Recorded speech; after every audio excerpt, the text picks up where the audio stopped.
2 Peter chapter 1, verses 5 through 7. It really is an amazing passage. It begins with faith, and beside this giving all diligence, add unto your faith. And it closes in verse 7 with love. The life of a Christian, from faith to love. Well, in this segment of our study of timeless treasures from 2 Peter chapter 1, we're focusing in this session on verse 7, brotherly kindness. Now in English, we have two words, brotherly kindness. In the Greek language, there was one word, Philadelphia, brotherly love. And Mr. Thayer explains that the meaning of that Greek word is the love which Christians cherish for each other as brethren. We recall the message of Hebrews 13 and verse 1. Let brotherly love continue. So it's not just something that God wants us to have, but He wants us to have that love and have it abundantly, that it ought to be overflowing in a continuous fashion. The beauty of brotherly love is clearly seen. Christians, as we're the Lord's body, the Lord's family, we're one big brotherhood. And the Bible's statement in 1 Peter 2 and verse 17 is to love the brotherhood.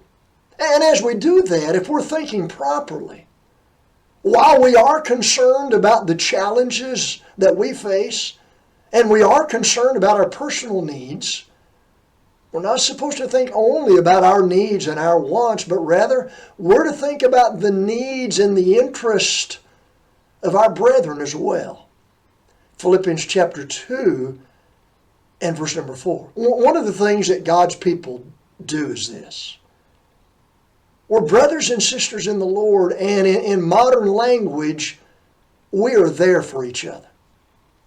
We bear one another's burdens, and by doing that, fulfill the law of the Christ, Galatians 6 and verse 2. When we're there for one another, we weep with those who weep, and we rejoice with those who rejoice, Romans 12 and verse number 15. The influence of brotherly love is undeniable. Within the body of the Christ, it's contagious. We see brothers and sisters loving one another, and it causes us to want to do the same thing. It's contagious. And that brotherly love that the world sees from the outside looking in, well, Jesus said, by this shall all men know that you're my disciples, if you have love one for another. John 13 and verse number 35. It's an amazing thing to be a child of God and to be a recipient of and to be a giver of brotherly love. Think about the church in Thessalonica. They had it, and everybody knew about it. And yet Paul said, I want you to grow in this.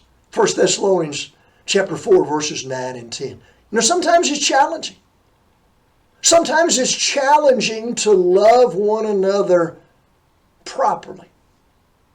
Paul said as he wrote to the church in Corinth, though the more abundantly I love you, you're not loving me back.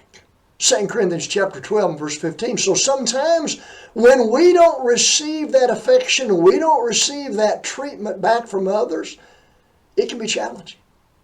It can be challenging to keep on loving one another when somebody's not very nice, or when they're rude, or they mistreat us.